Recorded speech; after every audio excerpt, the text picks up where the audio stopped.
good morning. I'd like to start off with a quick poll. Just a show of hands, who here has been in a car accident before? Okay, pretty much a majority of the class. The reason why I asked that question is because studies have shown by the Virginia Commonwealth University from the Transportation Safety and Training Center that being in a car accident at the speeds of 30 miles an hour is equivalent to being in a hit by an NFL linebacker. Surprising fact, yes, it caught me off guard too. The reason I bring this up is because currently there is a new epidemic going on. It's a brain disease called chronic traumatic encephalopathy. According to Dr. Ann McGee, she states that anywhere between 1.5 to 3.8 million Americans suffer this kind of brain disease every year. Just head trauma, simple car accident. If you think about it, everybody but one or two people raise their hand in this class. So it's something that can affect everybody in this country. My reason today is to inform you a little bit about this disease and to give you a little bit of a history on it and why it's really not well known. And to give you an idea of what we can do in the future to move forward and improve. As I stated, it is known as chronic traumatic encephalopathy, or CTE for short. The Boston University School of Medicine defines this disease as a progressive degenerative disease that affects the brain in athletes and others, as military personnel as well. And it's specific to people who have a history of brain trauma. Major symptoms include memory loss, confusion, impaired judgment, paranoia, impulse and rash decisions, aggression, depression, and dementia. And it typically takes several years to kick in, not affecting most people until their midlife.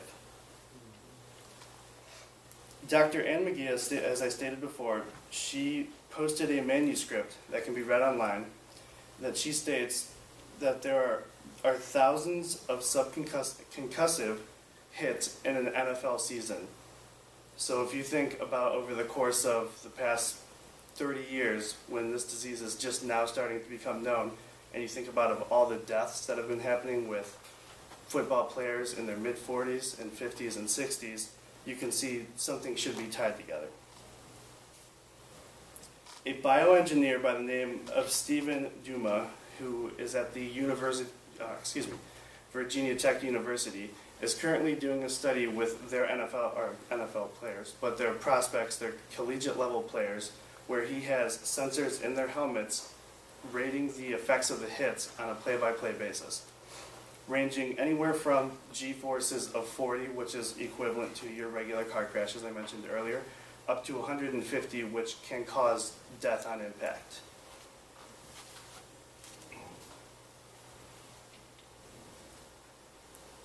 The history of the disease is not well known. The first doctor to bring this up, his name was Harrison Martland. Back in the 1920s, he studied boxers because it was thought that this disease originated from boxers, thinking that all they take is punches to the head, and back then they didn't have anywhere near the technology that we do now. So assuming that on an average basis, a boxer takes anywhere between 50 to 150 punches in a standard fight, you can see where he would diagnose this as a strictly boxing disease. He came up with the nickname of this disease called punch drunk, because after so long they start acting like they were in the ring, as the memory loss, the dementia. Excuse me.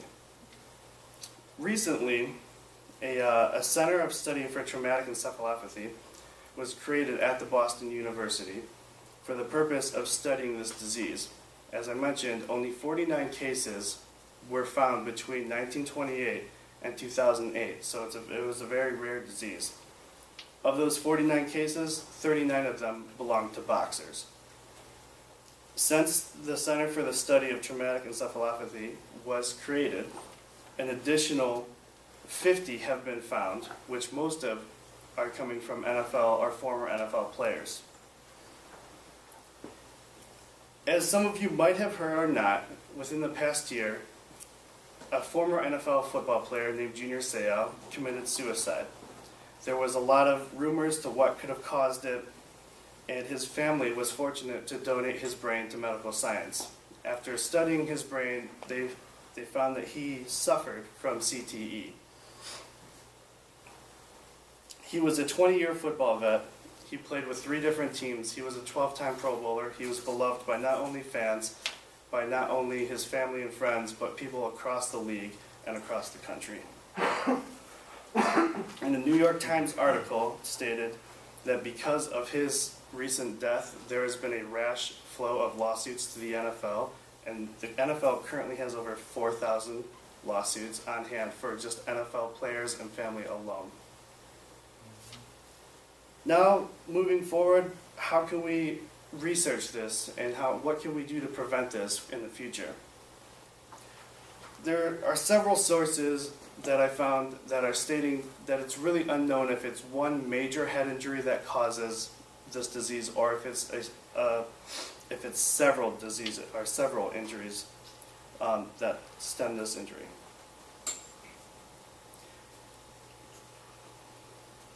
In an article from the National Center of Biotechnology Information, they recommend that the best way to reduce this disease is to change the way the game is played.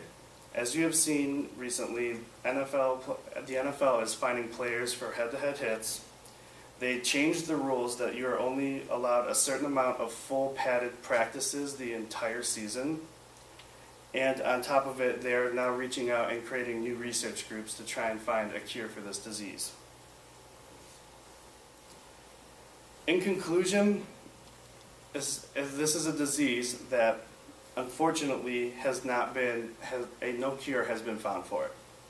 It's a progressive degenerative disease that unfortunately takes its toll around your midlife.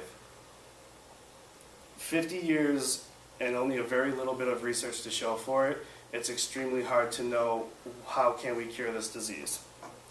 As of right now, the NFL is doing its best to research this disease and to prevent it the best they can. Unfortunately, it is proving it might just not be enough. So next time you watch a football game like the one we just saw a few Sundays ago, and you see all those hits and you see all the excitement, think about the cost it's having on those players when they reach their mid-40s and 50s and may struggle to do everyday tasks. Thank you.